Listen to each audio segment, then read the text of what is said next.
Hey, yo, check it. What's good, y'all? Thank you for tuning in to the first episode of the Danny Digital Show. Some of you may know me as Danny Digital, Dizza, D-Lover, Oreo, or O. However you may know me, this is my show. And I'd like to welcome and introduce our first ever guest on the show, Jarred Ogungbemi-Jackson. Jarred Ogungbemi-Jackson is a Canadian-Jamaican professional basketball player from Winnipeg, Manitoba. Jarred Ogungbemi-Jackson is an alumni of Collège Garden City Collegiate. During his time there, he was named a two-time back-to-back Player of the Year, two-time back-to-back provincial finals MVP, and won back-to-back provincial championships in 2008 and 2009.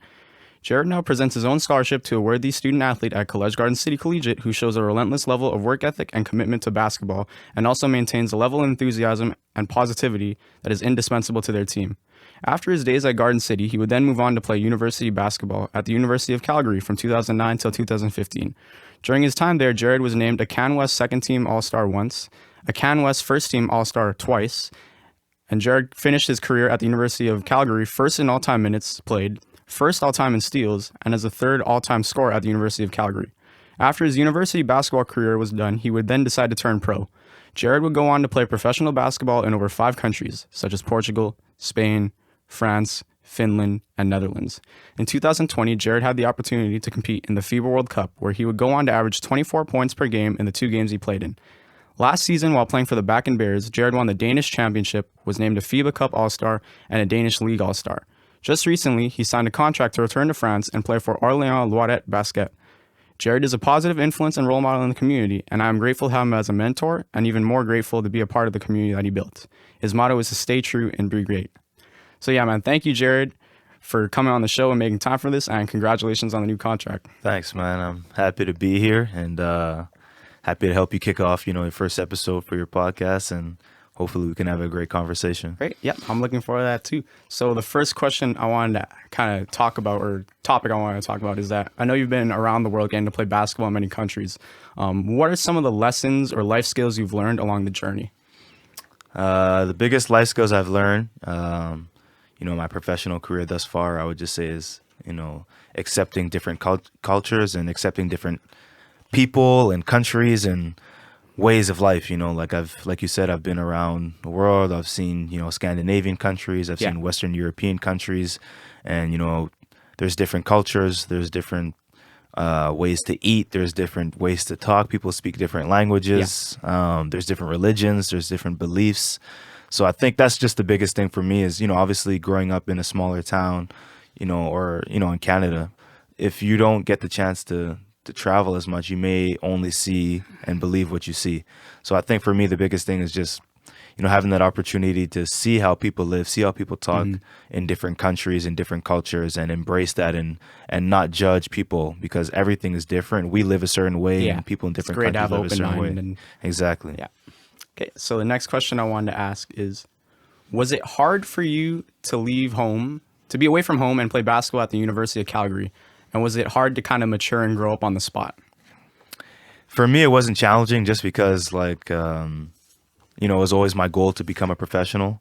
And, from a young age, 12, 13, I always wanted to become pro. And once the opportunity for me to go to University of Calgary, became a real thing, I just said, I'm going to use this as a platform for me to become a pro. This is going to be my trial and error as far as being away from home, being away from my family for the first time. So mentally, I was strong enough to go in knowing that there's going to be ups and downs, but I was using it to prepare me to become a professional. So for me, it wasn't necessarily a challenging process. Great. And we're talking about goals and goal setting and all that. The next question I want to ask is, why is it important to manifest your dreams and goals?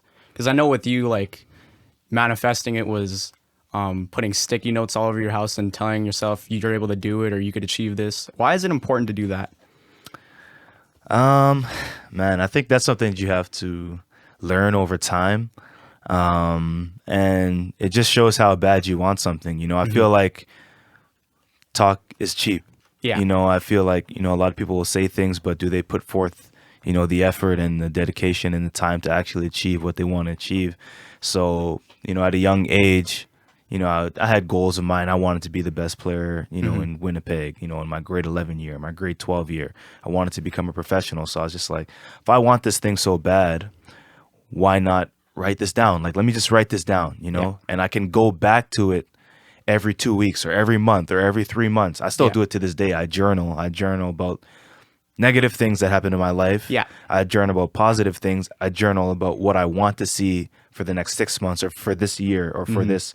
I don't do New Year's resolutions. I Yeah. do monthly or every every day, other like, yeah. month. And for me, it's a way to go back and check and be like, okay, I said I wanted to do this. Yeah. Am I putting forth the work now to become this? And if I'm not, then I can hold myself accountable that way, opposed to just saying something in the air one time Yeah. and you're just leaving it there, you know? So I Yeah. feel like the more you see something, the more you read it, the more you see it every day, the more you speak it with your mouth, it's like you're manifesting that into your life in some fashion. Yeah. So I really, really believe in Yeah, that. I feel that. Like, I do, not to my own horn, but like I do a lot of journaling and, positive aspects, good things in your life, bad things. But one thing for me that I found that works is I have my own whiteboard in my room, and it's kind of like a list of goals and achievements and everything I want done by my senior year. And that's right beside my bed. So right when I wake up, that's the first thing I see. So it's Exactly. definitely like when you see that every day, it's like, Yeah. and you put in the work, it's bound to happen. Yeah, for sure, for sure.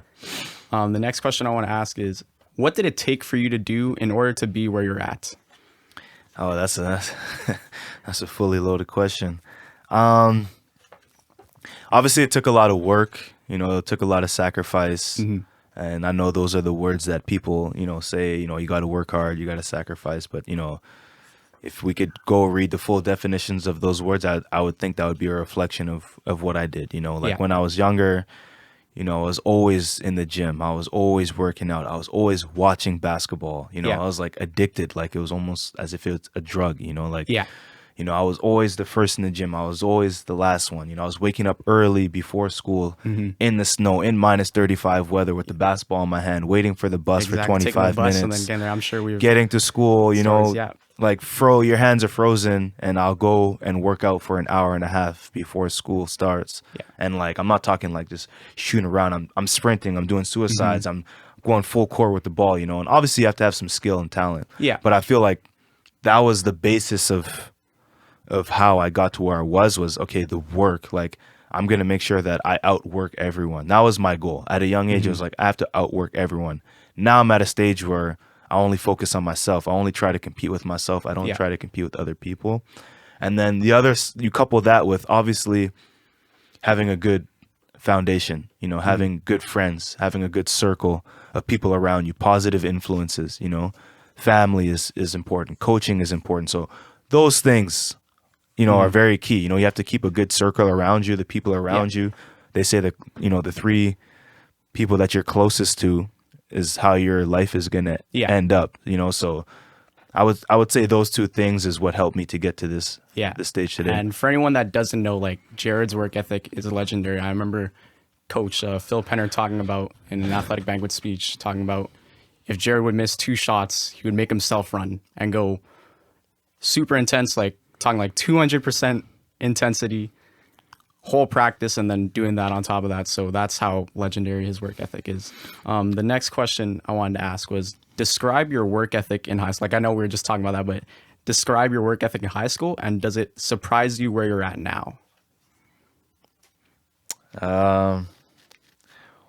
Well, like I said, in the high school for me, it was like, obviously I had a lot of work with Phil Penner and other coaches and other players. It's not just myself. Of course, I had help with others, but like I said, in the early mornings I was there, before school started, sometimes after school, and then we would have practice. So my work ethic in high school was just like making sure that I outworked everybody. That was my goal. Was like, I'm gonna outwork everybody in this province. That was my goal. Yeah. Because I felt like, if I do that, I'll be one of the best, or if not the best in the province. Yeah. So that was my work ethic there. And did you say, what was the second part of the question? It said, does it surprise you where you're at now? No. Yeah. Like, I don't say that cockily, to be cocky, but I put in so much work. I envisioned this. I did as much. I believe I did everything I could to put myself in this position. Obviously, with the help of others, my family, my parents, the coaches I've had, things of that nature. But I feel like I did all the work that I did to be here. Let's just be real. We're not in LA. We're not in New York. We're not. I'm not from Toronto or some of the more prestigious basketball cities, Yeah. you know, and this is in a time where there was no social media, there wasn't personal trainers, It wasn't even like there club wasn't basketball either. YouTubes and all. Tough. Like there was YouTube, but it was, you know, Yeah. towards the tail end of my high school career. So there wasn't mixtapes, you know, I didn't Yeah. have any high school mixtapes or things like that. So it was a lot harder, you know, and I'm a 5'10" guard at the end Yeah. of the day. So I had to put forth a ton of effort, you know, ton of work to get to where I am today. Obviously, some things fell into place with the connections I've had, but I believe I'm where I'm supposed to be. Okay. And the next question was, how important was it for you to have a good support system at home and at school when you were growing up? Yeah, that's the biggest thing. Like I said, you know, you can work hard as hard as you want, but if you don't have the right people around you, if you have bad influences, if you have friends who are doing things that they shouldn't be doing, Yeah. and you're following them, you know, you're going to derail from your path. Exactly. And, you know, same thing in the household. If you have a foundation where, you know, your parents or your sisters or siblings, if they support you, it helps. Yeah. You know what I mean? And I know that's, you know, I talk about all my hard work and all my individual work, but my parents, my brothers, my sisters, my aunts, my uncles, my cousins, you know, they were at my games supporting me. They were encouraging me to play different sports, you know, encouraging me to, oh, you know, you had a bad game, but tomorrow's going to be better. Yeah. And they were there, you know, they were present. So I know that's not the same for every single household, but for sure that had a significant impact on me being where I am today. Great. And then the next one is, because we were talking about, you know, Garden City and your work ethic and all that there, his practices and all that. What was your relationship like with Coach Phil Penner, and how intense were those 2 to 3 hour practices?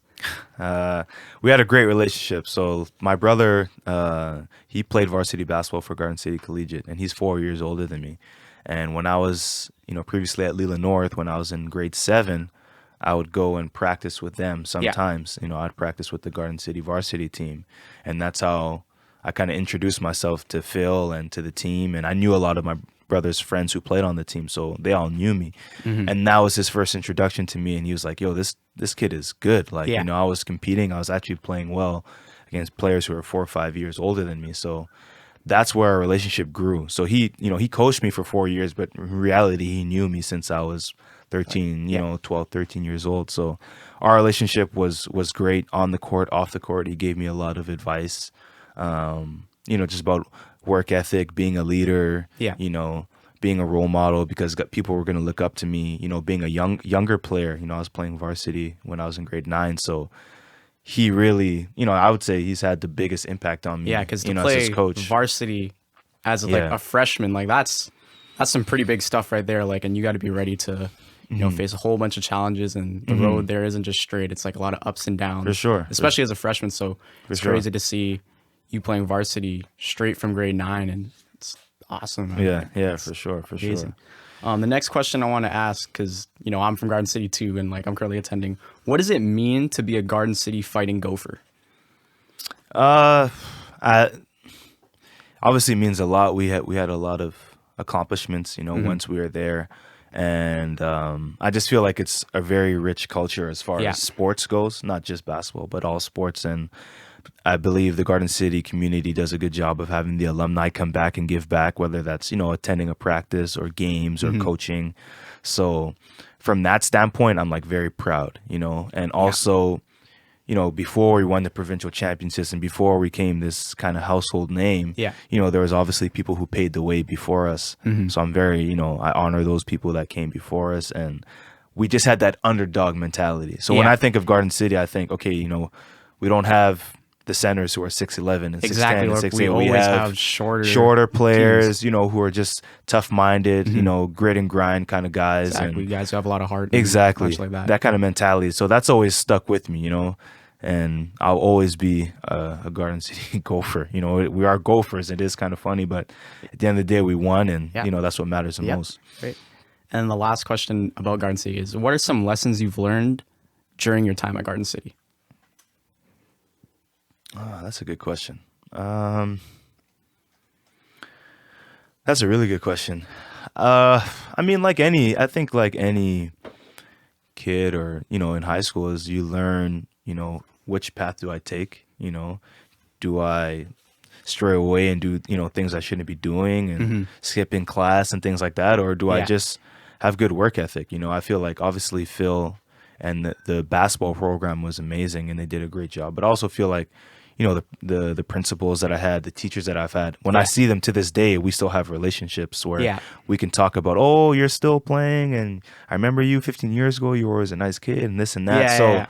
I honestly feel like the teachers and the staff there were very, they were good people. You know, they wanted to see individuals grow. So the biggest lesson, I don't know. I would just say like work ethic and being a good person. I would say those two things. Yeah, because I definitely say like about the staff, like, because I have experience with them. It's like they definitely want to see people succeed. They definitely want to see those who truly work hard like succeed there. Like everyone there, from the guidance counselors, your gym teachers, your principals, your EAs, like they all want to see you succeed. Like they're not trying to tear you down, telling you like you can't do any of this. Like no, everyone there at Garden City really wants to see you succeed.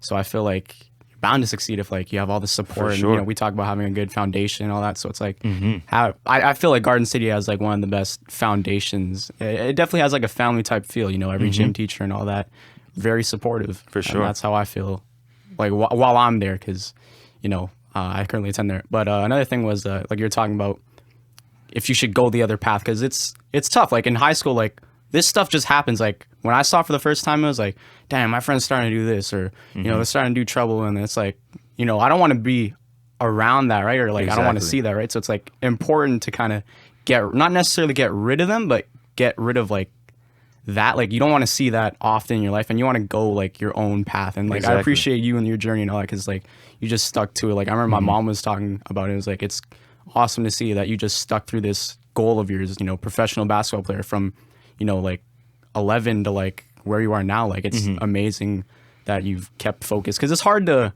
fall into the wrong side and do all these things and all that. But if you got to be pretty strong to stay on that path, because it's really tough, especially in high school, and there's so many variables and things that change. Of course. And then the next question I want to ask, heading back to your pro career, is what steps did you take to find success as a professional athlete? I feel like I get asked that question a lot. I feel like I said, like for instance, me going to University of Calgary was like a professional decision. Yeah. It was like, I'm going here so I can learn from these players and this team and this coach and this organization to help me become a professional. So by my second, third, fourth, basically my whole time there, I was treating myself as a professional. I was, the way I would approach training sessions and the way I would approach my work and film sessions and things like that, I was looking at myself like, you're a pro. You know, I put that in my head. I'm like, yo, you're a pro. You need to do X, Y, Z to become a pro. So when I became a professional, I wouldn't say much of that changed. I had that foundation was already set. So I'm like, let me just see if this is going to translate to a professional level. And I believe it did. The only difference, is, well, there's a lot of differences between being a professional. It's like, okay, well, now what do I do outside of that? Once you have your practice, you might have one practice in the morning and a practice in the evening, but you got 7 hours in between. Yeah. And I don't have any school, I don't have any papers. So it's like, okay, now what do I do with my time? Am I still a professional if I'm walking around town the whole day and then I get back to practice and I'm tired? Yeah. Maybe or maybe not, So you have to obviously live your life, and visit things, and I did a lot of that. But I just feel like I had that foundation set from, University of Calgary, and I just carried it with me as a professional. That's great. And we talk about, holding the higher standard. Why is it important to hold yourself to a higher standard?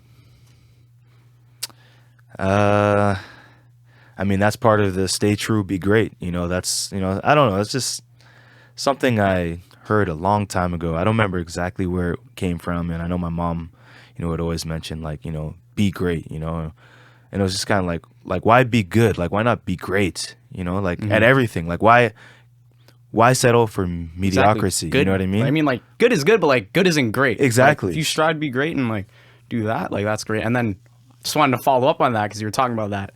What does stay true, be great mean, and what does it mean to you? Like, I know we were just talking about that, but I definitely wanted to let the viewers know about your quote and all that. Like, stay true, be great to me means like, first it was like stay true, and then I added on be great. Stay true to me is like, for all the people that know me, like I'm very down to earth, very honest person, very respectful person.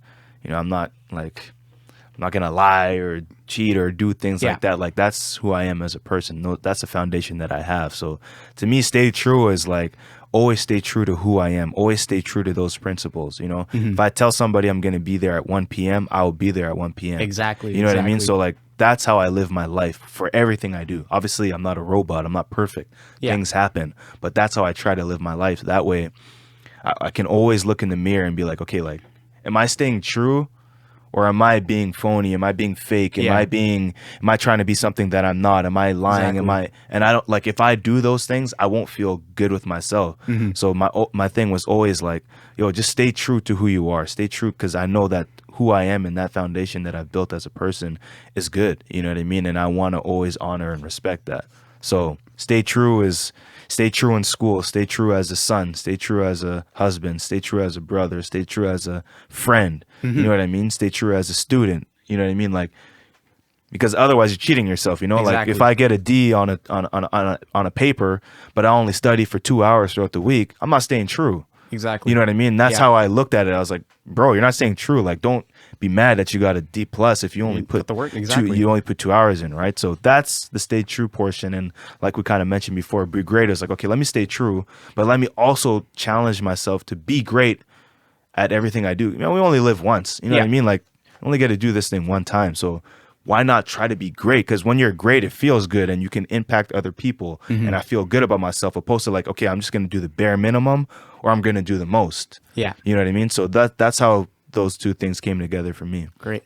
Yeah, that quote or motto, like, I've lived by that like the last like few years. And yeah, just like you were talking about, like, reminds me every day. It's like, hey, stay true to who you are. You know, I'm a person who has a disability, so I like to stay true by, you know, volunteering my time with kids who have disabilities, and spend time with that. And then be great is just, again, holding on. Like, I don't mean to toot my horn or anything, but just like holding myself to a higher standard and just retain excellence. Like, that's for sure. That's what I try to do most of my all my days. Like, living by that quote. Now back to another question. How important is it as an athlete, especially as a professional athlete, to take care of your body in terms of exercise and nutrition? Because I know you have been working with Sherwin and AP Baller and even other places in other places in the world. Like, how important is it to, you know, take care of your body and like exercise and nutrition? That's a good question. I think for me, that's something that I've learned over my career. You know, once I was younger, I had so much energy. I would just practice for 3-4 hours. Sometimes I'd be outside all day, run, jump, eat whatever, and nothing would happen. Yeah. And, you know, as you get older, you know, you have some injuries and knickknacks and things like that. And it's kind of like, at the end of the day, my body is my profession. Like, period, point blank, period. Other people are dentists, other people are doctors, lawyers, whatever, construction workers.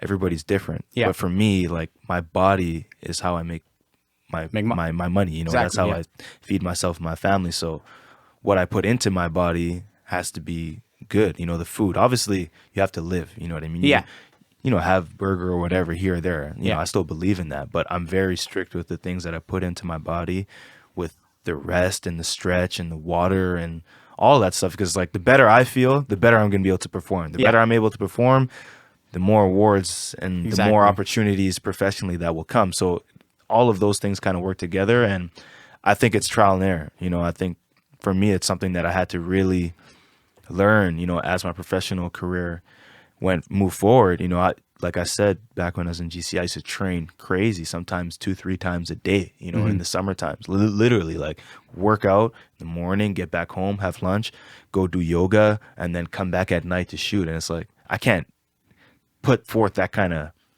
wear and tear on my body anymore, you know, because I've played for, this will be my 8th professional season. I've played so many minutes that it's almost like less is more now, you know. So I have to be smarter with the way I train, smarter with like that eat and sleep. Exactly. Last week it was like work smarter, not like harder, because it's like, yeah, like as you're getting older and, you know, you're saying your body does make the money, right? So it's like you got to take care of it. Exactly. One great thing that my mom told me before was like, I don't know if she was quoting J.R. Smith or like if she just said it, but it was like, you want to treat your body like a sports car, right? It's like, you want to put, say you have like a nice Ferrari or whatever, right? You want to put like the most premium gas in there. You don't want to use like the cheapest gas, like, just because it's there, right? You want to fuel yourself with like good things. So it's like, say like training, like you're working out and all that, but also like in terms of like nutrition, like you want to have lots of healthy foods, lots of greens, but also like it's important too to live, right? Like you don't just want to be like a robot and just be perfect. Exactly. Like, if you want to go out with your friends, like for like Wignite or something like that, like by all means, like don't be so focused. Like you gotta go do it. Like you gotta live your life.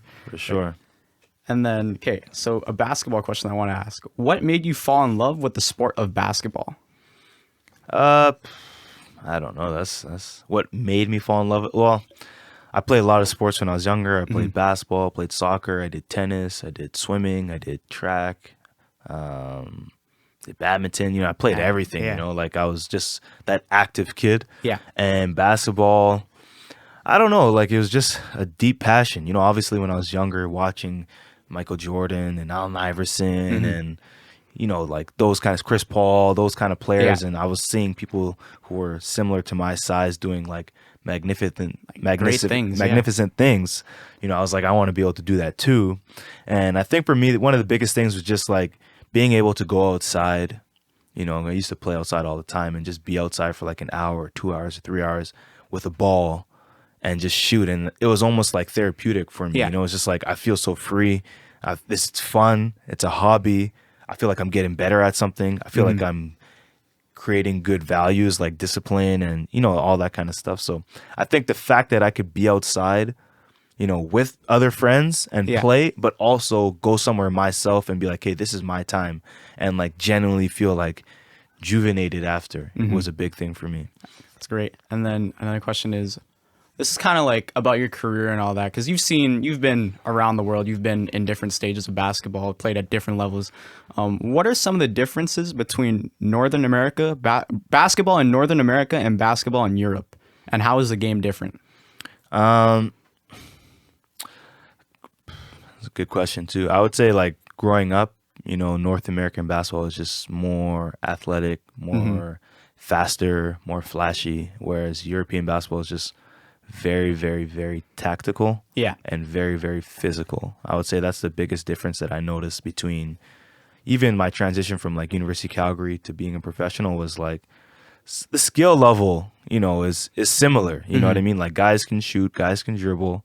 But in Europe, it's like guys set screens, guys roll to the basket, guys have high IQs, they make the right pass, they head fake before they pass. You know, they take their time. They're not in a rush, like, and it's very physical. So I would say European game is very, very physical, and in certain countries, not every country is different, but a lot of countries it's very, very tactical. You know, when I was in Spain, I would say that's one of the countries where I learned the most, just as far as like, no, like head fake first, make a bounce pass, like the smallest details, but they actually make a difference, you know, as far as being a disciplined, sound IQ basketball player. In North American basketball, I would say is just more athletic, talent, one-on-one, a little bit more. And now I think they're starting to merge the two, you know, but I would say those are the biggest differences. Like European basketball definitely is like more tactical and like technical too, but it's like, I remember Luka Doncic, he was saying basketball in Europe way harder than than where I'm at right now, like in the NBA, and like everyone's like, what the hell, like this is the best league in the world, right? But then you look at it and it's like,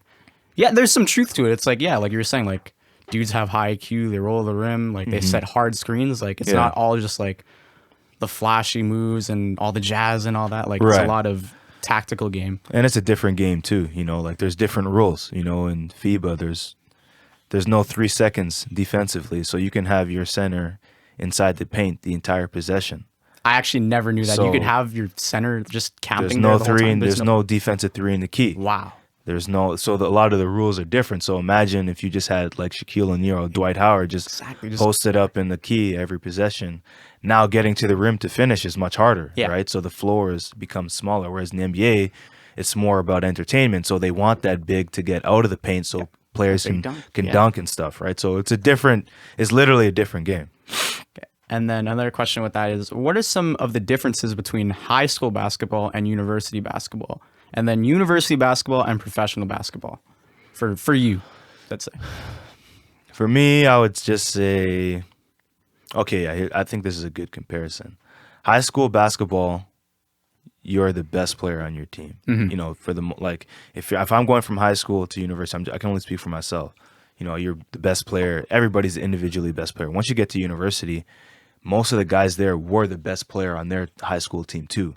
So now it's like, okay, there's some teams on high school, there's starters, there's role players, the level of competition is not always the same. Now the 1, 2, 3, 4, and 5 are all, all-star type players from high school. So the level of competition is higher. So I would say that was the biggest difference between high school and university. It's just like everybody is good now. It's not just 3 really good players on a team. Everybody is good. Yeah. And then from university to the pros. The pros is exactly that. They're pros. Yeah. University, we have class, we have friends, we have food court, we have these guys do it for a job. This is our job, right? So yeah, guys are not only good, but like they're dedicated. They're going every day to put up hundreds of shots and work on their craft. So you're working with professionals, and you see like the level of seriousness. Also, like this is how people feed their families. So there's a difference between people who play university for fun or for the experience, and there's a difference between people who are doing this like this is how I feed myself. Yeah, and pro ball is like no joke. Like I remember, because you were a coach at the Danny Green basketball camp, right? And that's where I met you. But I remember the Raptors had just won the championship, and I'm not dissing Danny Green, like he's one of my heroes, but lots of people were pointing the finger at Danny Green. Oh, we almost sold that game, right? Calling him all types of trash. Comes to Winnipeg, and there's like a bunch of the best high school basketball players, and he's playing one-on-one with these guys. He's taking one drill, he's jabbing, one drill pull up, all net. And it's like, that's like an NBA starter, right? So it's like crazy. It's like a bench player on the NBA. Let's say like Peyton Pritchard, for example. Like he goes and plays against like regular 9-to-5 workers in like the Pro-Am or something like that in Seattle. He drops 94 points. So it's like pro basketball, when you're doing this for a living, like it's no joke. Oh yeah, like, for sure.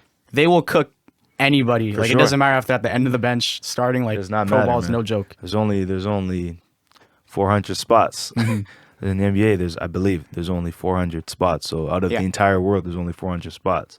And the rest of those guys, like myself, who play overseas, there's a whole lot of guys overseas who are super talented that could be in the NBA too, but they just didn't have the opportunity to make it there. Well, that one is crazy. Then, okay, the next question is, what are 3 qualities you think every basketball player or athlete should have? Because I know, I actually didn't know up until like a few days ago, was like, I didn't know you also used to play soccer too. You're like pretty good at it. So as an athlete or as a basketball player, what are 3 qualities do you think that every athlete or player should have? Work ethic. So I've already gone over that and explained what my work ethic looks like. I would say work ethic.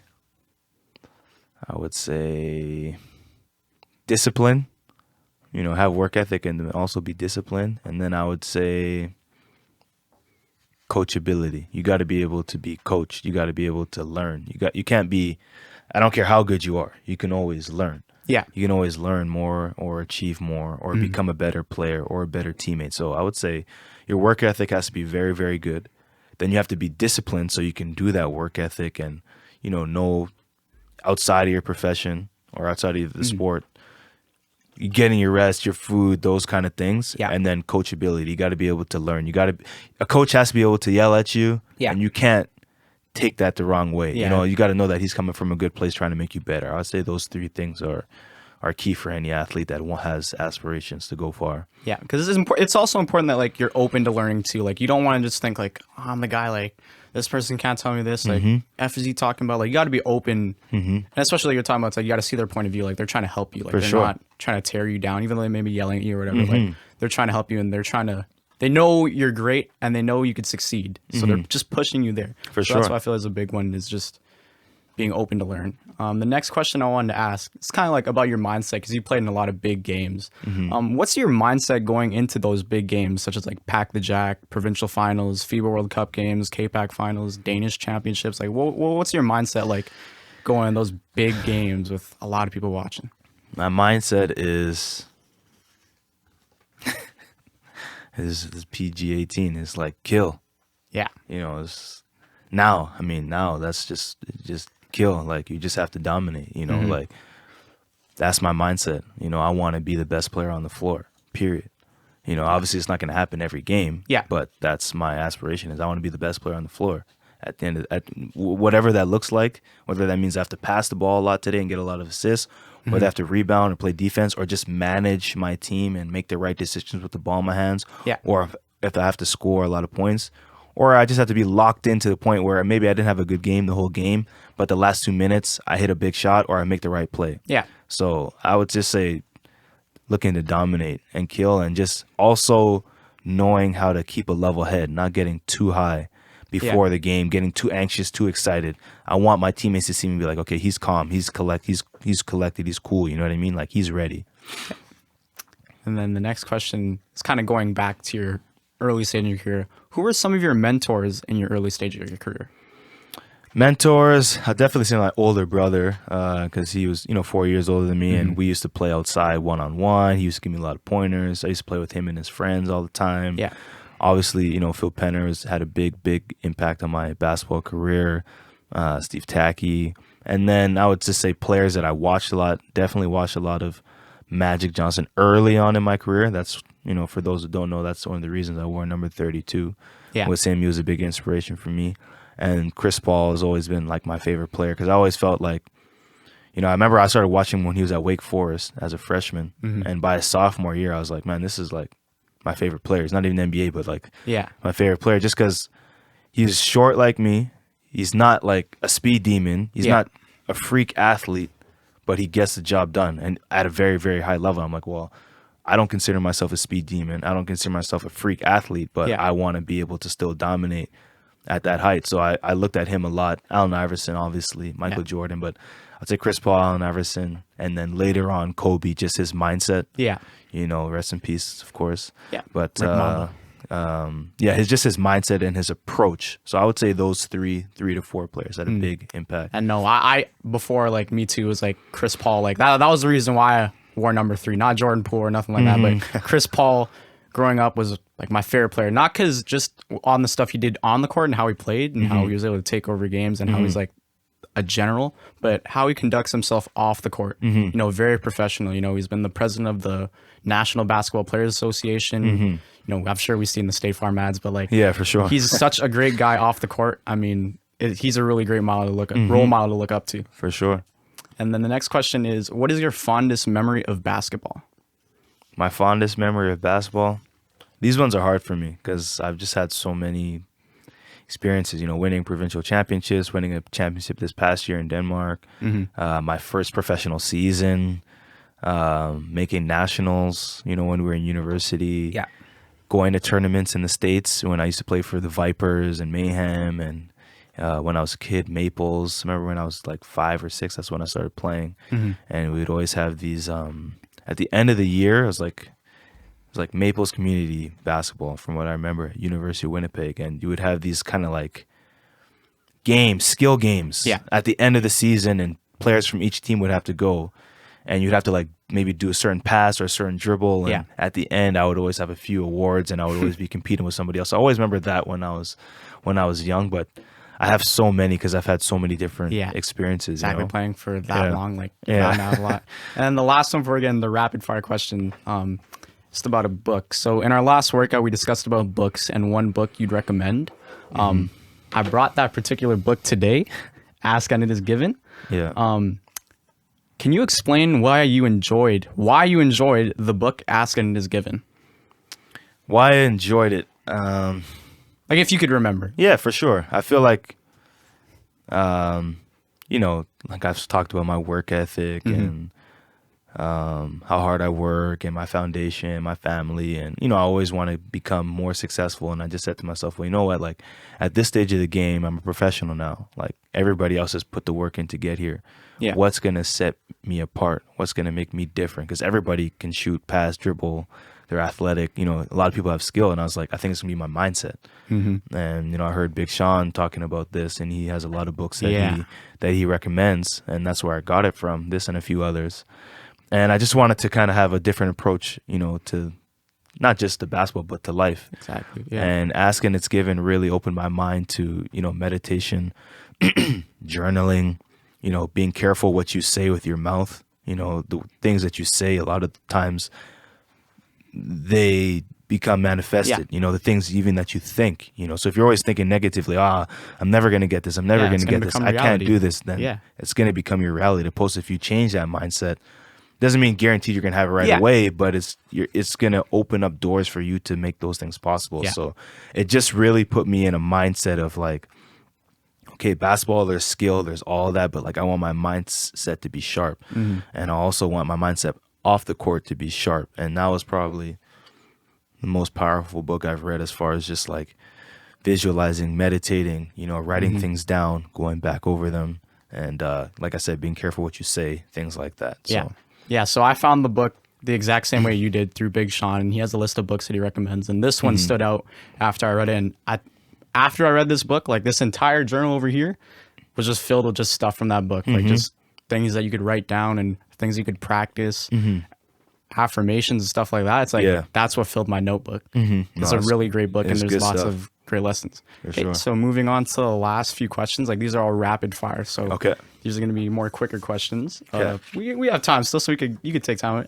First question I want to ask is Allen Iverson or CP3, who influenced you more? Oh, that's hard. I would say early on Allen Iverson for sure. When I was younger, I had the answer band. I wanted cornrows. I had cornrows, headband. Like AI was my guy. When I was like, let's say 5 through, I don't know, 10, 12. But once I saw CP at Wake Forest, I don't know exactly how old I was from there. Like I try to model my game after him. Like from then on out, from high school on out to my professional career. Like he's always been, and like you said, you know, he's a stand-up guy off the court too. You don't really see him getting in trouble with the law or anything like that. So I was like, man, this is somebody who, basketball-wise, like I respect. You know, he doesn't have like crazy.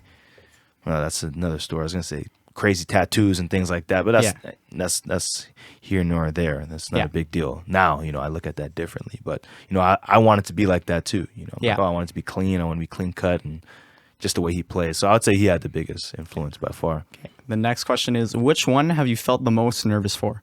K-Pac finals, provincial finals, Pack the Jack, FIBA World Cup games, or the Danish Championship? If you ever felt nervous for... Probably my first provincial final. Like, after I won that, like, well, not I, obviously our team won it, you know, after we won that, Garden City won that, like, it just gave me so much more confidence and affirmation that all the hard work is paying off.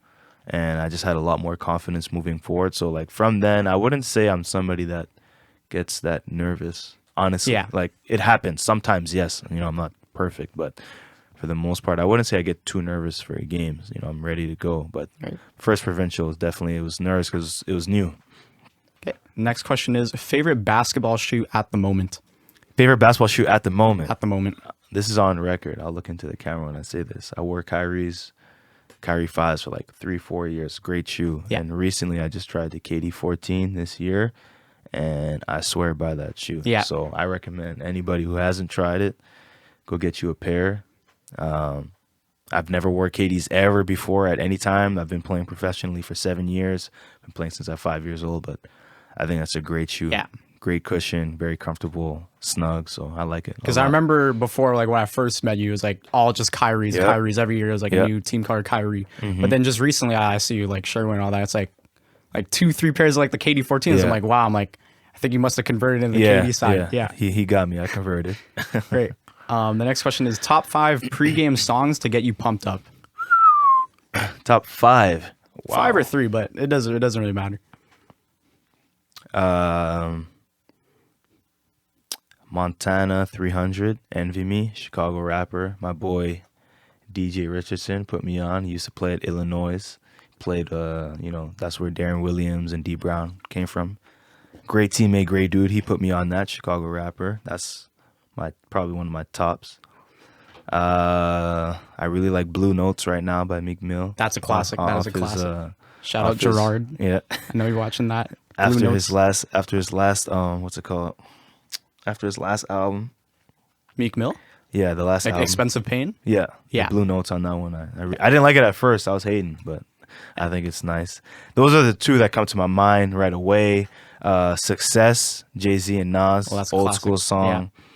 Yeah. My first song, Jay-Z, old school song. Those are ones that are like always on my playlist if I had to think of some. And then mixture of everything else after that. But I got a lot of on my pregame stuff. I got a lot of Nipsey, Nipsey Hussle, a lot of Meek Mill, a lot of old school Jay-Z, some old school 50 Cent, and some Young Jeezy, some old school Young Jeezy. Young Jeezy, shout out Young Jeezy, he's one of the best. So I like the old stuff a little bit more than the new stuff these days. So yeah, I definitely feel the same. Like a lot of Jay-Z, Nas, especially Young Jeezy. Young Jeezy gets you motivated, but yeah, I feel the same way. And the last question is, when you think about your whole journey, your whole career, your favorite city you've lived in during your pro basketball career?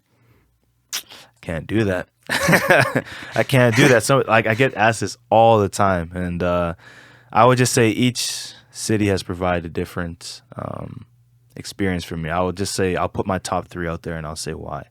And this is no disrespect to the other places I played in. I loved everywhere I've played. Portugal, just because it's my first professional experience. So that was my dream since I was like 12, and I realized it. So that was a big moment for me, just being there. It was very tropical. The food was amazing. The weather was great. The people were so friendly, multicultural. You're seeing black, white, Hispanic, Spanish, Brazilian. You're seeing a lot of people that look like you, different cultures. So Portugal for that reason, and also my family came to visit me. So my parents came to visit me, so that was a good experience. My brother came to visit me. Then I would say Spain. And the backstory to Spain, I'll do this as quick as I can, is like I started learning Spanish when I was in university my last year with a friend of mine, just because we always had a desire to learn Spanish. And my dad, he lived in Madrid for 2 years when he was 19. He moved from Nigeria to Madrid all on his own. So he worked there for 2 years, and I always wanted to go to Spain for that reason. And I eventually got a contract in Spain, which is a dream come true. And my dad and my mom, they came and visited me and my brother. And we went back to where my dad lived 30, 40 years ago. It's like apartment block that he lived in, and it was still there. And we were just there together, and just like the look on his face was like, man, like he was going down memory lane. So that's a moment that I can never, recreate. That's a special moment for me and my family. And lastly, I'll say France, just because that's where I met my wife. We just got married recently, about a month or 2 ago. And I met my wife there, and, we did a lot of traveling, to different places, Marseille, Paris, Dijon, Dubai, a lot of places. Dubai. Like that's when I started to travel a lot.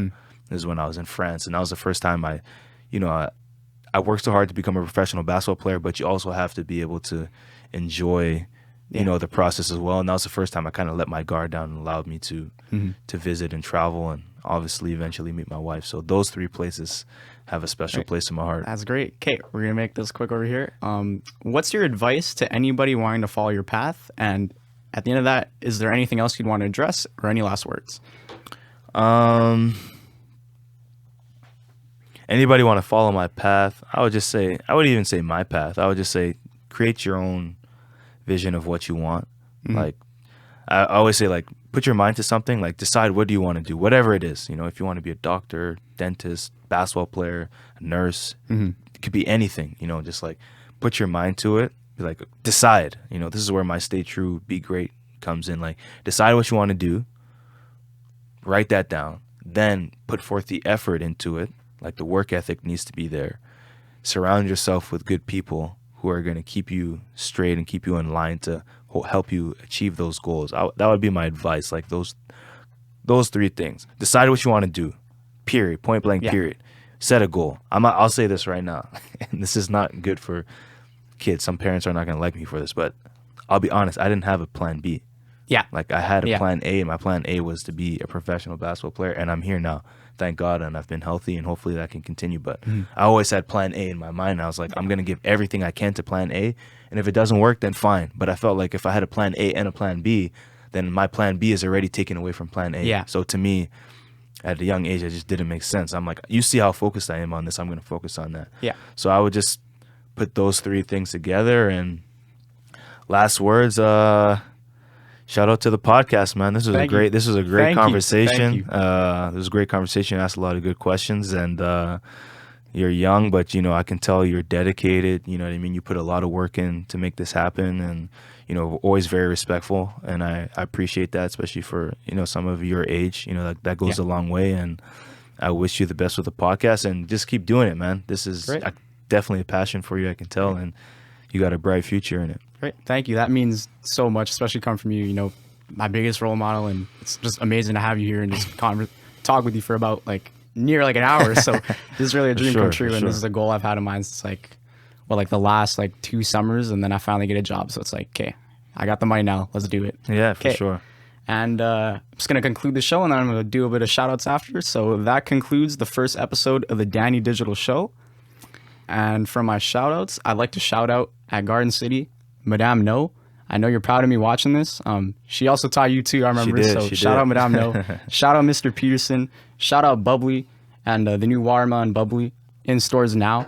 Shout out my mom for always believing me and supporting me. Shout out Clothing Bakery for the vintage tees. I heard it increases strength by 300%. And then shout out my barber Cuts by Keen for always keeping me fresh. Thank you guys all for making this possible. Thank you, Derek Benjamin, for engineering it. Thank you, Vanessa Peters, and thank you to all the good people at Private Ear Recording. I'm out.